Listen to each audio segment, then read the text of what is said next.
한 여성이 집으로 돌아가는 발걸음을 재촉하고 있습니다. 현관문을 열고 집 안으로 들어가는데 여성의 남편이 숨진 채 바닥에 쓰러져 있는 걸 발견합니다. 경찰 조사가 시작되지만 경찰은 뚜렷한 용의자를 찾지 못한 채 사건은 미궁 속으로 빠져버립니다. 이때 갑자기 나타난 한 제보자. 생각지 못한 제보자의 등장으로 숨겨져 있던 진실이 하나 둘 수면 위로 떠오릅니다. 과연 무슨 일이 있었던 걸까요? 오늘 이야기 시작합니다. 로킹엄 카운티. 오늘 사건이 일어난 로킹엄 카운티는 미국 뉴햄프셔주에 있는 카운티로 인구 약 29만 명이 살고 있습니다. 그레고리 스마트. 1965년 9월 4일 출생. 그레고리가 21살이 되던 해 크리스마스 파티에서 친구의 소개로 파멜라를 알게 됩니다. 파멜라는 그레고리보다 2살 어렸고 플로리다 주립대학교 학생이었습니다. 두 사람은 모두 헤비메탈 음악을 좋아하는 공통점이 있었습니다. 수줍게 사랑을 키워가던 그레고리와 파멜라는 결국 사랑의 결실을 맺게 됩니다.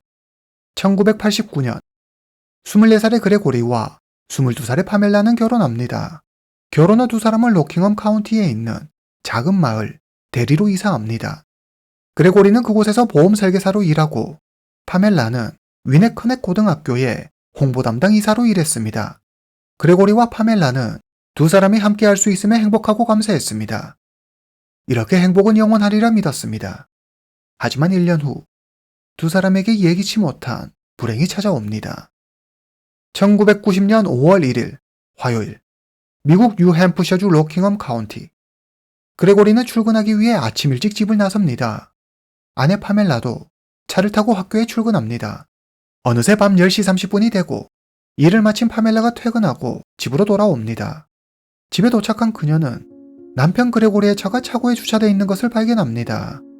그런데 이상하게 집안의 불이 모두 꺼져 있었습니다. 평소 그레고리는 어두운 것을 싫어해 항상 집 이곳 저곳 불을 다 켜놓기 일쑤였습니다. 그런데 집안이 어두컴컴한 게 이상했습니다. 파멜라는 천천히 현관문을 열고 집 안으로 들어갑니다. 순간 그녀는 눈앞에 펼쳐진 충격적인 모습에 놀라 소리를 지릅니다. 물건들이 바닥에 어지럽게 널려있고 집안은 엉망진창이었습니다. 그리고 남편 그레고리가 바닥에 쓰러져 있었습니다. 그는 숨을 쉬지 않는 듯 조금의 움직임도 없었습니다. 겁이 난 파멜라는 밖으로 나가 이웃에게 도움을 요청합니다. 이웃은 잠시 상황을 살핀 뒤 충격에 빠진 파멜라를 대신해 경찰에 신고합니다. 신고를 접수한 경찰이 현장에 도착합니다. 그들은 현장을 봉쇄하고 수사를 벌입니다. 집안은 어지럽혀 있었고 사방에 다툼의 흔적이 보였습니다. 그레고리는 머리에 총을 맞았습니다. 경찰은 사체 경직 상태로 보아 약 1시간 전쯤 사망했을 거로 추정합니다. 집안의 일부 기중품이 보이지 않는 것으로 보아 범인이 가져간 것으로 보입니다. 경찰은 강도의 소행으로 추정합니다. 그런데 특이한 점은 그레고리의 결혼 반지는 그대로 손에 끼워져 있었고 그의 지갑에 현금과 신용카드가 그대로 있었습니다. 다른 귀중품은 가져가면서 결혼 반지와 현금, 신용카드는 그대로 두었다는 사실이 좀 이상했습니다.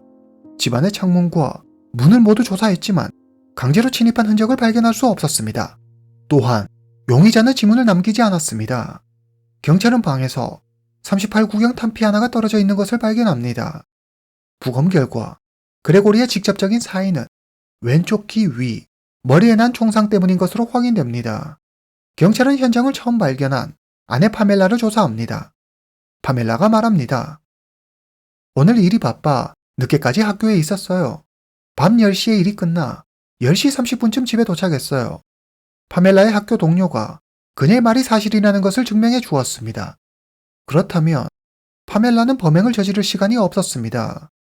이어 경찰은 911에 신고 전화를 한 파멜라의 이웃을 찾아갑니다.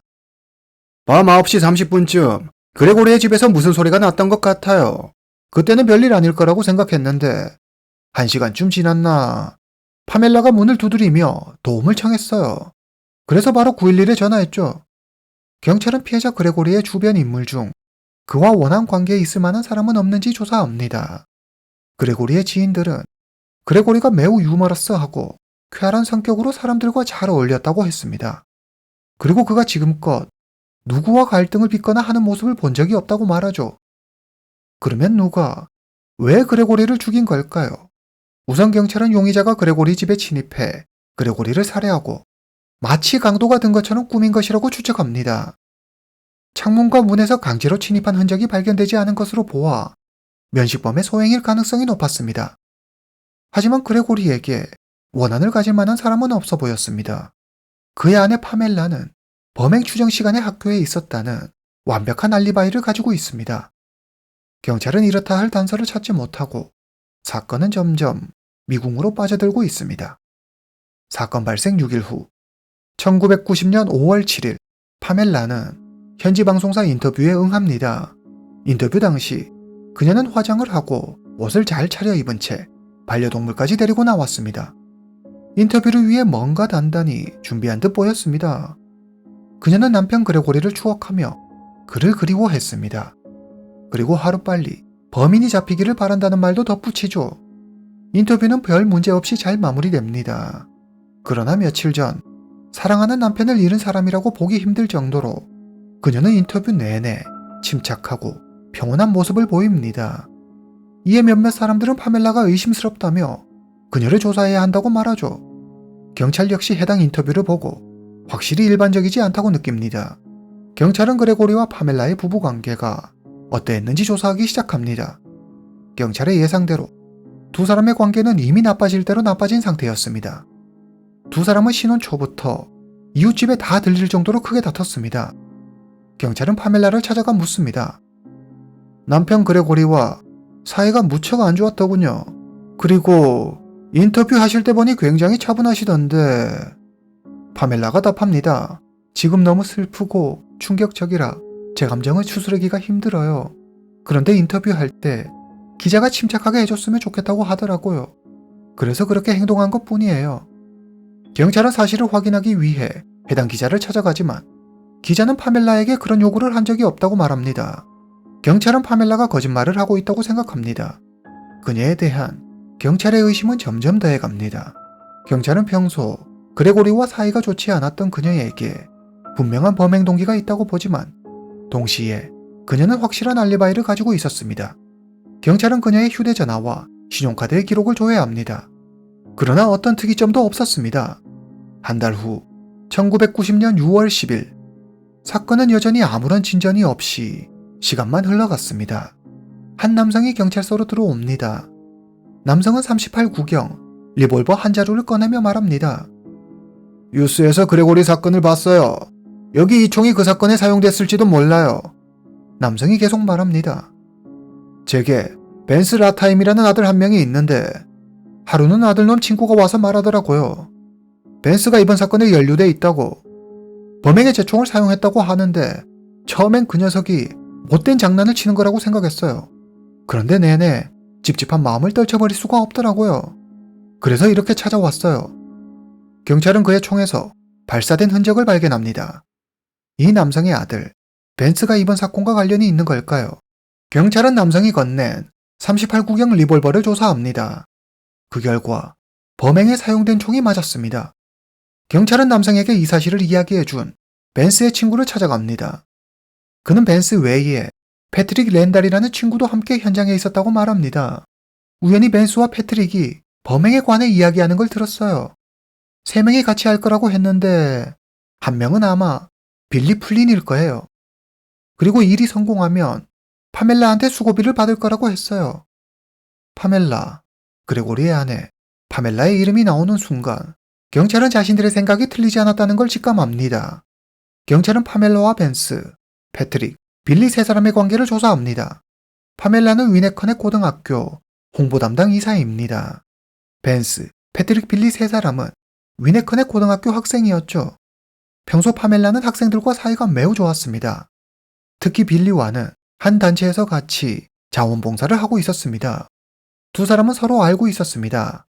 파멜라와 3 소년이 그레고리의 죽음과 깊은 관련이 있다고 의심되지만 한 소년의 증언만으로 단정 지을 수 없었습니다. 경찰은 우선 직접적인 증거 확보가 필요했습니다. 이 소년의 말이 사실이라면 파멜라가 3명의 소년에게 남편의 죽음을 사주했다는 이야기가 됩니다. 덕분에 파멜라는 완벽한 알리바이를 가질 수 있었죠. 경찰은 파멜라 스마트를 주요 용의자로 지목하고 그녀에 대해 더 철저히 수사하기 시작합니다. 경찰은 파멜라가 사건 발생 후 가진 언론과의 인터뷰를 주목합니다. 그리고 이상한 점을 발견하죠. 파멜라는 기자와의 인터뷰에서 경찰에게 말한 정보보다 더 자세하고 많은 정보를 이야기합니다. 그리고 인터뷰에서 결혼 1년 만에 그레고리가 세상을 떠난 건 어쩌면 자기에게 좋은 일일 수도 있다고 말합니다. 경찰은 파멜라를 찾아가 추궁합니다. 그러자 파멜라는 오랜 시간 함께 했더라면 더 힘들고 슬펐을 텐데 결혼한 지 얼마 되지 않아 그나마 나았다는 뜻이었다고 해명합니다. 한창 수사 중인 경찰서로 한 통의 전화가 걸려옵니다. 전화를 건 이는 세실리아 피어스라는 여성이었습니다. 그녀는 그레고리 살인사건의 모든 전말을 알고 있다고 말합니다. 사실 경찰은 처음에 세실리아라는 여성의 전화에 큰 기대를 하지 않았습니다. 그러나 그녀의 입에서 나오는 놀라운 이야기는 경찰의 이목을 집중시켰습니다. 세실리아는 그레고리 살인사건의 주동자로 그레고리의 아내 파멜라를 지목합니다. 세실리아는 앞서 소년의 증언에서 사건을 모의한 인물 중 한 명으로 거론된 빌리와 친구 사이였습니다. 그녀는 파멜라를 한 행사장에서 만나 알게 되었고 벤스, 패트릭과도 아는 사이라고 했습니다. 그녀가 말한 사건의 전말은 이러합니다. 어느 날 파멜라는 남편 그레고리가 바람 피우는 장면을 목격합니다. 그녀는 분노했고 남편에게 복수하기 위해 자기 학교 학생인 빌리와 바람을 피웁니다. 파멜라는 학교 사무실에서 자주 남편과 전화로 다퉜습니다. 두 사람은 이혼까지 생각했죠. 하지만 파멜라는 남편과 재산을 나누고 싶지 않았습니다. 그래서 빌리에게 자기 남편을 없애달라고 부탁하죠. 파멜라는 빌리와 만남을 가질 때마다 빌리에게 남편을 없애야 한다는 말을 지속해서 합니다. 빌리는 파멜라의 요구를 처음에는 거절했지만 파멜라가 자기의 요구를 들어주지 않으면 헤어지겠다고 엄포를 놓자 파멜라와 헤어지기 싫었던 빌리는 결국 그녀의 요구를 수락합니다. 파멜라는 빌리에게 친구 몇 명을 더 데리고 가라며 한 번에 확실하게 처리하라고 말합니다. 세실리아의 말을 들은 경찰은 바로 3명의 소년을 경찰서로 소환해 조사합니다. 3사람은 모두 묵비권을 행사하며 아무 말도 하지 않습니다. 경찰은 말합니다. 너희들 모두 중형을 피할 수 없을 거야. 하지만 사실대로 말한다면 감형을 약속하지. 결국 3 소년은 자신들의 범행을 인정하며 지난날의 일을 이야기합니다. 빌리가 말합니다. 사실 저와 파멜라는 서로 사랑하는 사이예요. 그녀는 남편과 이혼하기를 원했지만 재산을 나누는 건 원하지 않았어요. 그래서 남편을 없애고 싶어 했죠. 저에게 부탁했는데 물론 처음에는 저도 거절했어요. 그랬더니 헤어지자고 으름장을 놓더라고요. 하는 수 없이 제 오랜 친구인 패트릭과 벤스에게 도와달라고 했어요. 고맙게도 애들이 절 도와주겠다고 했어요. 파멜라는 일이 끝나면 남편의 사망보험금 중 14만 달러, 우리 돈 약 1억 7천만 원을 나눠주겠다고 약속합니다. 고등학생인 이들에게는 엄청나게 큰 돈이었죠. 사건 당일 빌리, 벤스, 패트릭 3사람은 아프다는 핑계로 학교를 조퇴합니다. 벤스는 집에서 아버지의 총을 훔쳐옵니다. 3사람은 차를 몰고 그레고리의 집으로 향합니다. 가는 도중 그들은 또 다른 친구 레이먼드 파울러를 차에 태웁니다. 잠시 후 이들의 차가 그레고리의 집 앞에 도착합니다. 차를 운전했던 벤스와 레이먼드는 차에 남기로 하고 빌리와 패트릭 2사람은 차에서 내려 집으로 들어갑니다. 파멜라가 연문을 잠가놓지 않았기 때문에 2사람은 연문을 통해 쉽게 집 안으로 들어갈 수 있었습니다. 빌리와 패트릭은 마치 집에 도둑이 든 것처럼 집안을 마구 헤집어 놓고 엉망으로 만듭니다. 얼마 지나지 않아 그레고리가 집으로 옵니다. 그레고리가 현관문을 열고 집 안으로 들어서는 순간 빌리와 패트릭이 그레고리를 제압합니다. 빌리는 가슴속에 있던 총을 꺼내 그레고리를 향해 발사합니다. 그레고리가 쓰러진 걸 확인한 2사람은 황급히 집을 빠져나갑니다. 여기까지가 빌리의 진술입니다. 사건의 전말은 모두 밝혀졌지만 경찰에게는 더 확실한 증거가 필요했습니다. 그들은 세실리아 피어스를 찾아가 도움을 청합니다. 세실리아는 경찰의 요구대로 도청기를 몸에 숨긴 채 파멜라를 찾아갑니다. 파멜라, 경찰이 날 조사하고 있어요. 어떻게 해야 하죠? 세실리아의 말에 깜짝 놀란 파멜라는 절대 사실을 이야기해서는 안 된다고 말합니다. 일이 잘못되면 사실을 알고 있는 세실리아도 위험해질 수 있다며 말이죠. 파멜라는 세실리아에게 아무것도 모른 척 연기하라고 시킵니다. 파멜라는 꿈에도 몰랐습니다. 지금 자신이 세실리아와 하고 있는 이 모든 대화가 녹음되고 있다는 사실을 말이죠. 사건 발생 3개월 후 8월 1일 경찰은 학교 주차장에서 파멜라를 정식 체포합니다. 언론을 통해 해당 사실이 알려지자 사람들은 경악했습니다. 착한 줄만 알았던 파멜라 선생님이 학생들을 이용해 남편을 살해하다니. 경찰은 파멜라가 사건의 모든 것을 계획하고 지시했다는 직접적인 증거가 없었기 때문에 세실리아와 4명의 소년에게 재판에 나와 증언해달라고 요청합니다. 1991년 3월 4일 해당 사건에 대한 재판이 열립니다. 첫 번째로 패트릭이 증인석에 나와 파멜라가 미리 연문을 열어놓았고 덕분에 빌리와 자신은 쉽게 집 안으로 들어가 범행을 저지를 수 있었다고 말합니다. 그리고 벤스가 말합니다. 저희가 사전에 모여 계획을 세우는데 파멜라 선생님이 묻더라고요. 자기가 사건 현장을 발견하고 어떻게 행동하는 게 좋겠냐고요. 집 밖으로 뛰어나가 이웃집에 도움을 청하는 게 괜찮지 않겠냐고 제 의견을 물었어요. 이번에는 빌리가 나서 말합니다. 파멜라는 제가 남편을 죽이지 않으면 저와 헤어질 거라고 했어요. 그래서 그레고리를 죽였어요. 마지막으로 세실리아가 증언합니다. 파멜라는 그레고리와 이혼을 해야 하나 아니면 그를 없애야 하나로 고민했어요.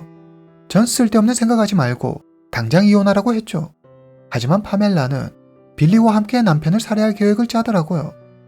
법정에선 파멜라는 학생인 빌리와의 부적절한 관계는 인정했지만 살인사건과 자신은 무관하다고 주장합니다. 제가 빌리와의 관계를 정리하고 다시 남편 그레고리 곁으로 돌아가 결혼생활에 충실하고 싶다고 말하자 화가 난 빌리가 친구들과 작당에 저지른 일이에요. 저는 아예 몰랐던 사실이에요.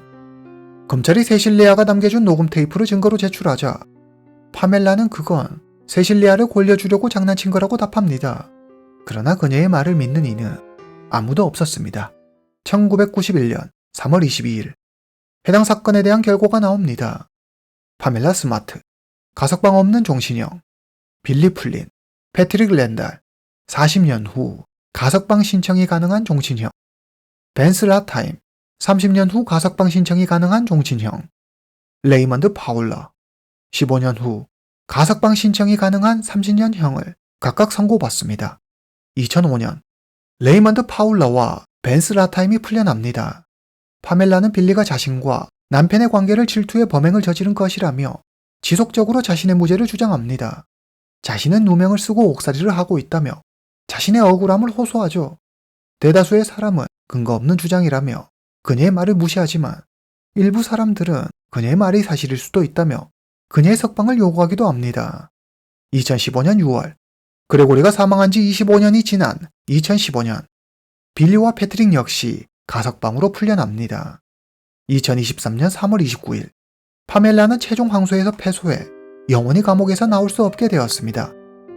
교도소에 수감 중인 파멜라는 ABC 뉴스와의 인터뷰에서 자기가 이렇게 늙어가고 감옥에서 죽게 되는 게 두렵다며 차라리 사형을 선고받고 싶다고 말합니다. 오늘 이야기는 여기까지입니다. 다음 시간에 뵙겠습니다.